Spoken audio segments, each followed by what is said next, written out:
దేవుని రాజ్యం సమీపించింది అని అన్నాడు కదా! దేవుని రాజ్యం వచ్చిందా? రాలేదా? William sir? దీన్ని 2 రకాలుగా చెప్తూ ఉంటారు. అంటే అది వచ్చింది అన్నట్లుంటది. ఇంకా రావాలి అన్నట్లుంటది అన్నట్లు 2 రకాలైనటువంటి జవాబులు ఇస్తా ఉంటారు. అయితే మనం ఒక క్లారిటీ గనక వస్తే కింగ్డమ్ ఆఫ్ గాడ్ అని అన్నప్పుడు దాన్ని ఏ విధంగా తీసుకోవాలో మనకు అర్థమవుతది. యేసుక్రీస్తు ప్రభువారు భూమి మీదకి మనిషిగా వచ్చినప్పుడు, మనిషిగా ఆయన శరీరాన్ని ధరించుకొని ఈ లోకంలోకి వచ్చినటువంటి సందర్భంలో యోహాను దగ్గర బాప్తీసం తీసుకున్న మరుక్షణం నుంచి కూడా ఆయన దేవుని రాజ్యం సమీపంగా ఉంది అని కొన్ని సందర్భాల్లో చెప్పాడు. కొన్ని సందర్భాల్లో మీ మధ్యనే ఉన్నది అని చెప్పాడు. కొన్ని సందర్భాల్లో రాబోతుంది అని చెప్పాడు. ఆల్ 3 వర్డ్స్ ఉపయోగించారు. అయితే ఈ కింగ్డమ్ ఆఫ్ గాడ్ అనే దాన్ని ఎట్లాగా మనం చూడగలుగుతాం అని అంటే కనుక యేసుక్రీస్తు యొక్క 2వ రాకడతో అది కంప్లీట్ పిక్చర్లోకి రావటం జరుగుతుంది. కాబట్టి పెంతుకోస్తు తర్వాత నుంచి ఒక విధంగా చెప్పాలంటే ఆ కింగ్డమ్ ఎస్టాబ్లిష్మెంట్కి దారి తీసేదిగా ఉంటుంది. ఆ కింగ్డమ్ ఎస్టాబ్లిష్మెంట్కి జరగాల్సినటువంటి పనులు ఇన్కార్నేషన్, శరీరధారిగా ఈ లోకంలోకి రావటం, క్రూసిఫిక్షన్, సిలువ మీద చనిపోవటం, రిజరక్షన్, పునరుద్ధానుడై తిరిగి లేవటం, ఎసెన్షన్, తండ్రి కుడిపార్శ్వాన కూర్చోవటం, ఆయన హోలీ స్పిరిట్ని పంపించడం. ఇది 5 things Jesus has to do. అవి చేశారు. ఇప్పుడు కింగ్డమ్ ఆఫ్ గాడ్ ఎస్టాబ్లిష్ అవ్వడానికి అన్ని హంగులు అయిపోయినాయి. పరిశుద్ధాత్ముడు అది నిర్మిస్తూ ఉన్నాడు. దేవుని 2వ రాకడతో it takes the complete picture. అందుకనే ఈ 3 రకాలైనటువంటి పదాలు కూడా ఉపయోగించడం జరిగింది. ఇదిగో మీ మధ్యనే ఉన్నది, అది రాబోతున్నది అనేటువంటి విషయాన్ని. సో అందుకనే వచ్చిందా రాలేదా అనే పదాలు ఉపయోగించారంటే yes, there are 2 ways of looking at it. William, Suresh garu మీరు ఏమైనా యాడ్ చేస్తారా? అంటే అన్న చెప్పిందే ఇంకొంచెం 1-2 లైన్స్ లో మళ్ళీ ఎఫర్మ్ చేద్దామని చూస్తున్నాను. యేసుక్రీస్తు వారు తన రాజ్యాన్ని స్థాపించాడు. It has already begun and it is within us. సంఘం ద్వారా, సువార్త పరిచర్య ద్వారా, మిషన్స్ ద్వారా దేవుని రాజ్యం వ్యాపిస్తున్నది. One day Christ will rule a physical kingdom. అది దాని కొరకు ఎదురు చూస్తున్నాం. రాజ్యం వచ్చిందా? Yes, it has already begun. But రాబోతుంది అన్నప్పుడు మన ఉద్దేశం ఏంటంటే ఇంకా స్టార్ట్ అవ్వలేదని కాదు. దాన్ని విలియమ్స్ గారు చెప్పినట్టు పూర్తి స్థాయిలో భౌతికంగా దేవుడు దాన్ని ఎస్టాబ్లిష్ చేసినప్పుడు ఫుల్ పిక్చర్ మళ్ళీ మనం చూడబోతున్నాం. So it has started, it has begun and it will be manifested physically, visibly one day. Wonderful. Thank you so much. Yesukreestu ప్రభువారి నామంలో మీ అందరికీ శుభాభివందనాలండి. సత్యవాక్యము కార్యక్రమాన్ని చూస్తున్న మీ అందరిని మరి ఒక రీతిగా కలుసుకోవటానికి దేవుడు మంచి సమయాన్ని అనుగ్రహించాడు. ఈ ప్రాముఖ్యమైనటువంటి సమయంలో కుంటం గారు చెప్పినటువంటి ఈ వీడియోను మీరు చూసి ఉన్నారు. దేవుని రాజ్యము వచ్చిందా రాలేదా, దీన్ని 2 రకాలుగా జవాబు ఇస్తుంటారు. వచ్చింది అంటుంటారు, రానట్టు అంటుంటారు. యేసుక్రీస్తు 2వ రాకడలో అది కంప్లీట్గా వస్తుందంట. అంటే దేవుని రాజ్యము యేసుక్రీస్తు ప్రభువారి 2వ రాకడలో అది కంప్లీట్గా వస్తుందంట. అంటే ఇప్పుడు రాలేదంట. దేవుని 2వ రాకడలో దేవుని యొక్క రాజ్యం వస్తుంది. దేవుని యొక్క రాజ్యము వచ్చిందా రాలేదా అంటే ఆయన చెప్పేటువంటి మాటలు 2వ రాకడలో కంప్లీట్గా వస్తుంది. ఇప్పుడు దేవుని యొక్క రాజ్యము ఇంకా రాలేదని వీళ్ళు బోధిస్తున్నారు. నేను ఒక వ్యక్తిని చూసా ఇంతకు మునుపు, ఆర్ఆర్కే మూర్తి గారు. ఆయన కూడా ఇలాగే చెప్పేవాడు, దేవుని రాజ్యం ఇంకా రాలేదు, దేవుని రాజ్యము రాలేదని చెప్పి ఆ రాజ్యంలోనికి రాకుండా చనిపోయారు. దేవుని రాజ్యము రాలేదని చెప్పి ఆ రాజ్యముల గురించి తెలుసుకోకుండా, ఆ రాజ్యంలోనికి చేర్చబడకుండా వీళ్ళు చనిపోయారు. పాపం వీళ్ళు కూడా అమాయక ప్రజలను వీరు మోసం చేస్తున్నారు. దేవుని యొక్క రాజ్యం ఇంకా రాలేదు, క్రీస్తు ప్రభువారి 2వ రాకడలో దేవుని రాజ్యం కంప్లీట్గా వస్తుంది అని అబద్ధాలు చెబుతారు. అందుకే దేవుని రాజ్యము గురించి రాజ్యంలో ఉన్నటువంటి వారికి రాజ్యం గురించి తెలుస్తుంది. ఒక వ్యక్తికి దేవుని రాజ్యం అర్థం కావాలంటే ఆ రాజ్యంలోనికి చేర్చబడితే ఆ రాజ్యములో ఉన్నటువంటి వ్యక్తికి దేవుని రాజ్యం అర్థమవుతుంది. రాజ్యములోనికి చేరబడకుండా రాజ్యమునకు బయట ఉన్నటువంటి వ్యక్తికి రాజ్యం అర్థం కాదు. మార్కు సువార్త 9వ అధ్యాయం 1వ వచనంలో, మరియు ఆయన ఇక్కడ నిలిచి ఉన్న వారిలో కొందరు దేవుని రాజ్యము బలముతో వచ్చుట చూచు వరకు మరణము రుచి చూడరని నిశ్చయముగా మీతో చెప్పుచున్నాను. ప్రభువు, క్రీస్తు ప్రభువు ఆయన శిష్యులతో చెప్పాడు, దేవుని రాజ్యము బలముతో వచ్చుట వరకు మీరు మరణము రుచి చూడరు అని ఆయన శిష్యులతో చెప్పాడు. ఇప్పుడు ఆయన చెప్పినటువంటిది వాళ్ళు మరణము రుచి చూడలేదు. ఎప్పుడు? దేవుని రాజ్యము బలముతో వచ్చుట వరకు, అది చూసు వరకు. అయితే అది ఎప్పుడు బలముగా వచ్చిందంటే పెంతెకోస్తు పండగ దినమున అపోస్తుల కార్యాలు 2వ అధ్యాయం 1వ వచనంలో, అప్పుడు వేగముగా వీచు బలమైన గాలి వంటి ఒక ధ్వని ఆకాశం నుండి అకస్మాత్తుగా వారు కూర్చుంటున్న ఇల్లంతయు నేను. దేవుని రాజ్యము పెంతెకోస్తు పండుగ దినమున వచ్చింది. దేవుని రాజ్యము స్థాపించబడింది. ఆ రాజ్యమే సంఘం అండి.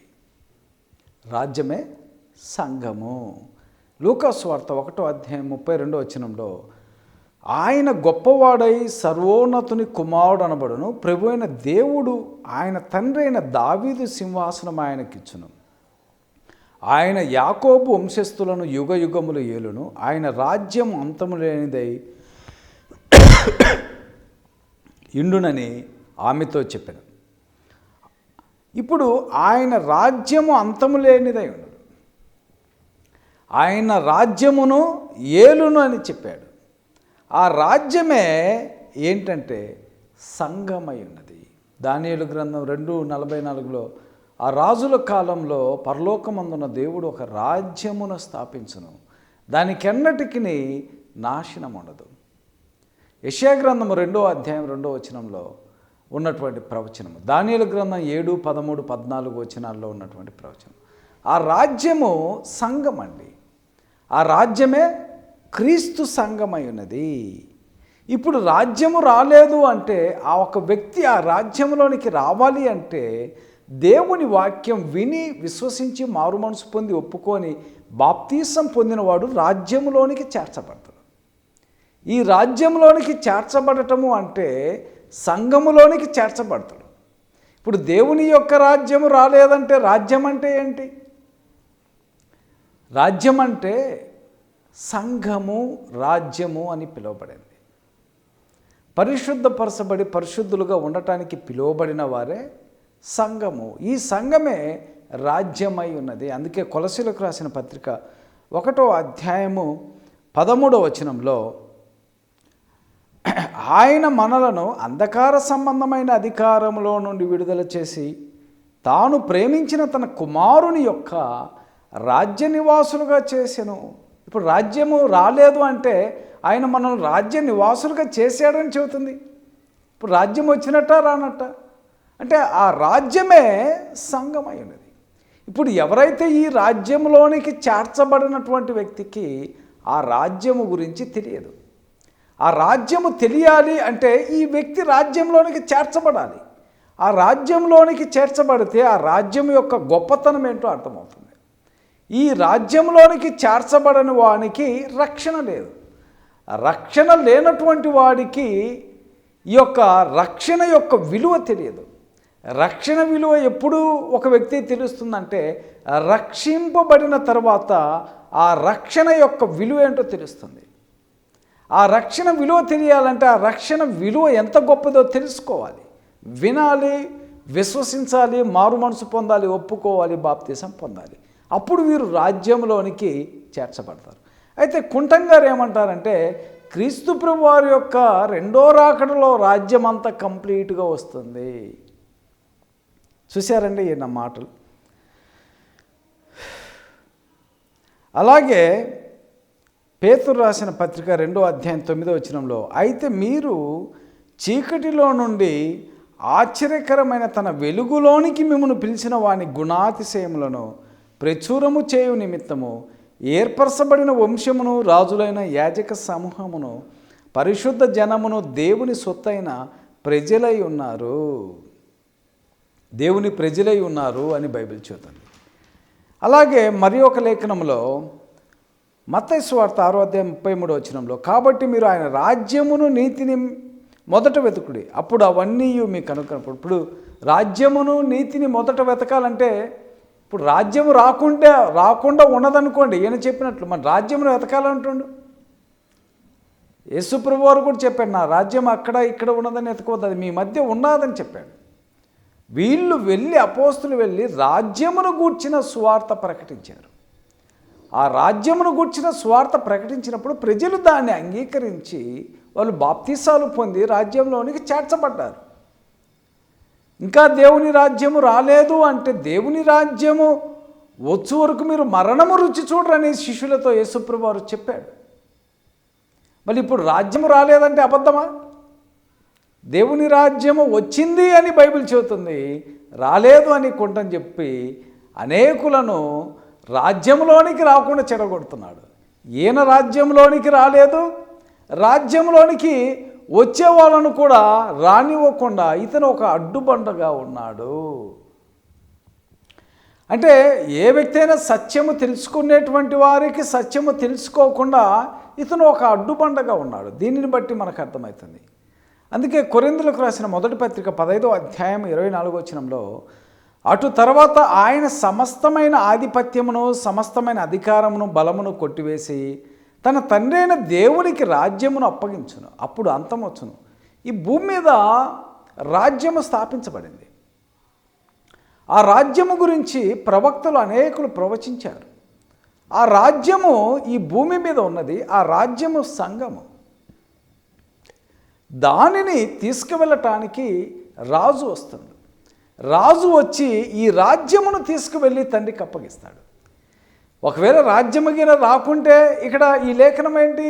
ఆయన వచ్చి రాజ్యమును తండ్రికి అప్పచెప్పును, తండ్రి అయిన దేవునికి రాజ్యమును అప్పగించును. అంటే రాజ్యం ఎక్కడుంది? భూమి మీద ఉన్నది. అది AD 33లోనే ఈ యొక్క భూమి మీద క్రీస్తు ప్రభువారు ఒక రాజ్యాన్ని స్థాపించారు. ఆ రాజ్యమే క్రీస్తు సంఘమై ఉన్నది. ఆ రాజ్యంలోనికి రావటమే ఒక వ్యక్తి క్రీస్తు సంఘంలోనికి వచ్చినట్లు. ఆ రాజ్యాన్ని తృణీకరించేవాడే క్రీస్తు సంఘాన్ని తృణీకరించినవాడు. రాజ్యము సంఘము రెండు వేరు వేరు కాదు. ఆ రాజ్యమే సంఘమై ఉన్నది. అందుకే ఆయన శిష్యులతో చెప్పాడు, బలముతో వచ్చు వరకు, దేవుని రాజ్యము బలముతో వచ్చుట చూసు వరకు మీరు మరణము రుచి చూడరని చెప్పారు. అది రాజ్యం ఎప్పుడు వచ్చిందంటే పెంతెకోస్తు పండగ దినమున ఆయన రాజ్యము స్థాపించబడింది. 3000 మంది ఆయన రాజ్యములోనికి చేర్చబడ్డారు. అందుకే అపోస్తలుల కార్యం 2:47 Lord added into the church.